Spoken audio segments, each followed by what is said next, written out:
Hello everyone and welcome to Shelf Space. I'm your host Ross13 and today we are looking at the HG Strike Noir Gundam from Gundam Seed Stargazer. This one is connected to my GN Archer review in that I am using parts of this for that custom. But before I get into that, I wanted to show you guys what it looks like normally. But first, let's take a look at the box. So to start off, we got this very cool dynamic shot of the Strike Noir with his pistols out and ready to shoot at things. He's got his little wings all flared out and stuff too. We got the HG Gundam Seed logo, the Stargazer logo. I guess technically it's Gundam Seed CE73 Stargazer, but I'm not going to call it that. Strike Noir Gundam GAT-X105E. And it's a 1/144 scale model kit. Of course it is. Blue Bandai logo. But this kit was originally released back in 2006. I think this is one of the older modern kits that I've done. Of course, the oldest stuff I've done has been, at least on this channel, is the G-Unit stuff, I think. But of the more modern sense of HG kits, I think this is pretty far back. And some would say this kind of goes just before where you should start seriously thinking about purchasing a kit. Usually there's like a sort of 10-year rule, and obviously this is a little bit past that. But we'll take a look at all that when we get to the actual figure. First though, we got some cool painted photographs of it showing all the different things it can do. And hey, look, it has a stand. That's pretty cool, actually. I would have liked that for the other one. And hey, look, it can do the shimmy shimmy. And on this side, it's number 41. And we got the HG Gundam Seed logo, and Strike Noir Gundam, and the Stargazer logo, and the Bandai logo, and the picture. All the stuff. On this side, we got some blurbs about the unit and its pilot, I believe. But it's all in Japanese, and I can't read any of it. And then we got the usual warning stuff, but this time it's on a black background, and they still took it off the end price and made it off-centered, and it makes me sad. Then on this side, the same as the other, but with the bluefin sticker. And that's it for the box. Let's go ahead, take a look at the actual kit now. All right, so here he is, all set up. Looking pretty snazzy. In particular, I like these wings on him. I think it's really, really cool looking. So this guy is pretty decent looking. Color separation is good in some places and questionably lacking in others. So like these little yellow triangle-like things here, those are colored plastics. Yellow vents there, colored plastics. The little red bit on the forehead, color. But then like these yellow triangles, that's stickers. This white part on the torso, that's stickers. This big part up here, stickers. It's a mixed bag, and part of that comes from the fact that this is an older kit. In fact, the way this thing is built is kind of weird in comparison to other Gunpla that I've built. I think I mentioned before, this is one of the older modern kits I've done, and the way it's constructed kind of reflects that. In particular, the butterfly joint is not done through the usual little polycap hinge thing. It's got this double barbell thing going on here, which is kind of neat, but in other ways it feels like it messes with things just enough to make it kind of bothersome. It's very unusual, but when you're building the same thing over and over again, having something that kind of changes up the script, as it were, a little bit is kind of refreshing, even if it is weird and maybe there's a reason they stopped doing it that way. But let's go ahead and take a look at articulation, starting with the head. It's kind of hard to see in this, but there is some nice detail in the head sculpt here. It's just, with it being black, it just absorbs all the light. It's also kind of hard to see the eyes unless I get the light just right into them. But they got these nice sort of piercing yellow eyes. Odd bit of miscoloration. This main part of the V-fin is supposed to be silver or gray, and it's not. They didn't do a layered V-fin, even though obviously they had the colors there. And I don't know if that's a technology thing, parts count thing, or what, but for whatever reason, they didn't do that, and they didn't even provide stickers. It doesn't look bad all yellow. In fact, I didn't even realize it was supposed to be silver until I took another look at the box. At which point I was like, huh, well, that's a thing. Also, on the shoulders here, these little ridges are supposed to be silver, and they didn't provide any color correction for those either. So, a little weird. Anyway, another odd thing about this is the way the articulation is done here on the neck is you got a ball joint, but there's also a hinge at the bottom of the neck. So you get the same sort of movement, but it's just done in a different way. And it's just one of those things that makes me wonder if this is more a reflection of its age from when it was made. Oh, I should note that I went in with Gundam markers to make details pop, so you can see like the little whiskers on there. Because I guess in theory he's somewhat cat themed. I don't know necessarily how or why, but that's a thing. But the head looks pretty decent. On the torso, I already mentioned this, but you got these weird sort of double ball joint barbell thing for your butterfly joint, and it works. It's just a little weird, at least in comparison, focus, to other kits that I've made. And you can sort of get a little bit of rotation there, but it means you can't really get the arms straight out easily. You can still rotate things around fairly well, but it's plastic into plastic instead of plastic into polycap, so it feels very stiff and squeaks a little bit. The bicep here has a swivel. You got a single jointed elbow for a little bit more than 90 degrees. You got a hinge inside the wrist so you can wave. Hello. And then you got a ball socket joint in there, which allows for rotation and movement, as well as hand swapping, which we'll get to later. The torso itself has a little bit of ab crunch thanks to a ball joint at the waist, and you do have full rotation, pretty much unrestricted. On the back, these wings have all sorts of articulation points, which allow for nice posing, as well as for the transformation into its sort of flight mode, which we'll show off in a little while. Also, because this thing is effectively a striker pack, if you want to, you can just pull it off and you have a basic Strike Gundam. Though I think technically the Strike Noir is a variation of the E-Strike, I think. There's some differences between the two of them besides just the Noir Striker pack, but I don't know what they are off the top of my head. In the waist area, we got skirts that can flip up. These are connected right now, but you can separate them if you so choose. Focus.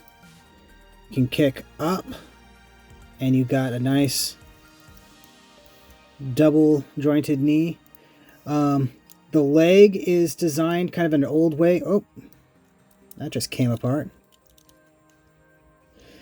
Where it's two halves coming together, so you get a nice ugly seam down the middle. Again, this is an older kit, so it has design quirks from that era. The ankle joints are kind of a weird combination of hinges and ball socket joints that don't give you a whole lot, but still are fairly decent. Side skirts barely move at all, and the butt flap is completely stationary. So overall, you can get some decent posing out of this. It's not phenomenal, but for its age, I'm kind of impressed.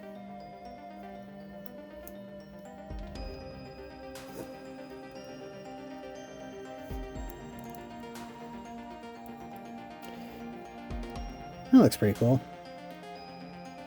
I got the expressive hands on him right now. So I did mention that his backpack has a sort of transformed flights mode.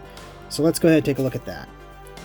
Okay, so we're going to move these like this. Then we're going to rotate the wings up, tilt these forward. We're going to hinge these down, around, and then back up on both sides. Trying to do this carefully because these parts can sort of pop off on their own. And then we shift these up and over. Come on. Fighting me a little. There we go.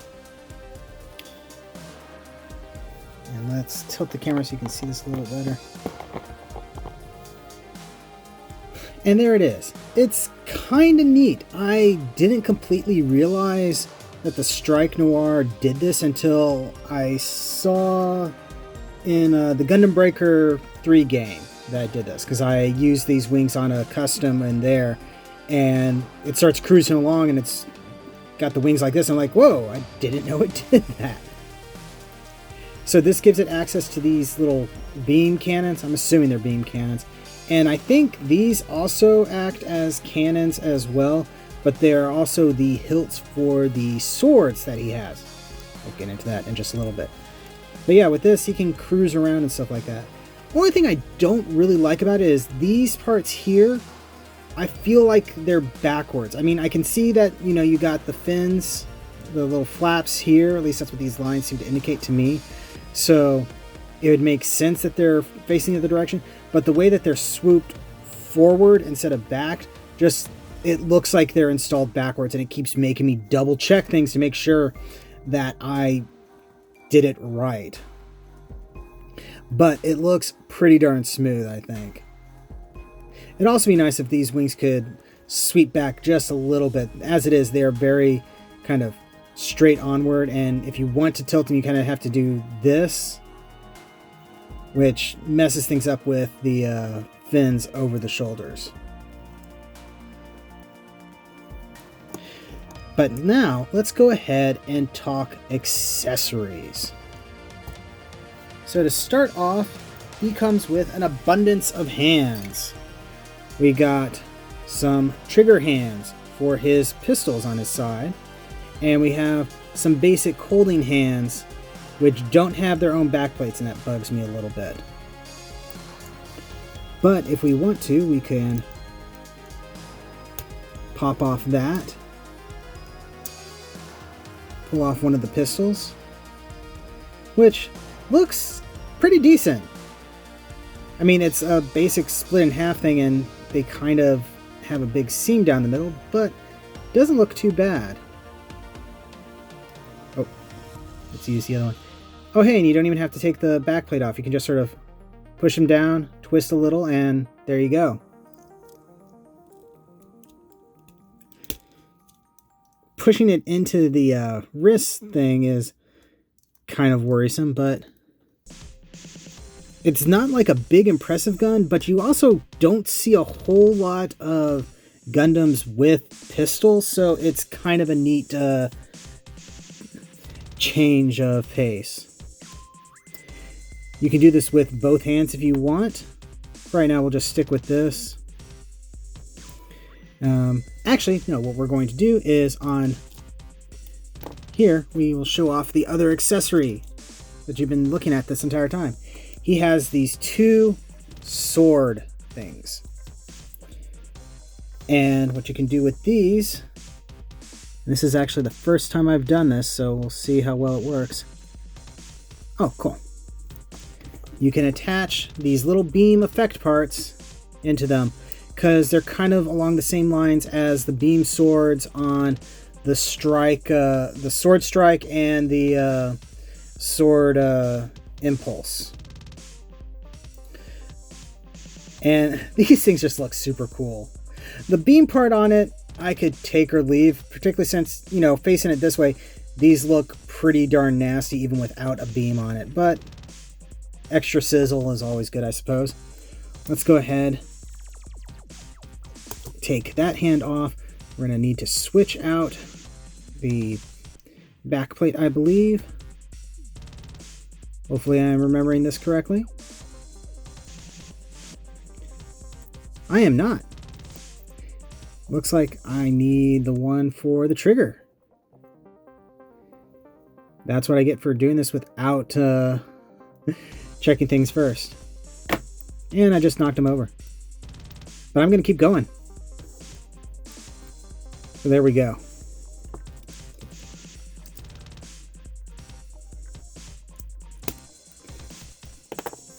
And it just pops out. So yeah, that looks pretty cool. So now you got a pistol and a sword and lots of other guns. This guy is all weaponed up. The fact that he comes with a giant sword just speaks to me, and I really, really dig it. Though I have other plans for this that will mean that these won't necessarily be swords anymore. But again, you'll have to wait till a more official reveal on that. Another accessory he comes with is this thing. He has this sort of like harpoon scorpion thing. And if you want, you can... You're supposed to be able to attach it into his palm, but it doesn't stay very well. There's also a port like on the back somewhere, I think. Yeah, it shows it going in here. It doesn't stay in very well. And truth be told, I don't know what to do with this. It's kind of neat that it's there, but it just doesn't have much presence to it. The tip of it is just this little bitty spike, and the way it's attached it doesn't do much for me. And everything just pops off way too easy. It's great that it's there, I guess, because I'm guessing this is something that it did in the show, but this will be probably put in the parts bin and used for something else later on. And let's see, the final accessory is a big one. It comes with a stand. It actually, because of how the stand is a pre-made part, it actually has parts for multiple variations.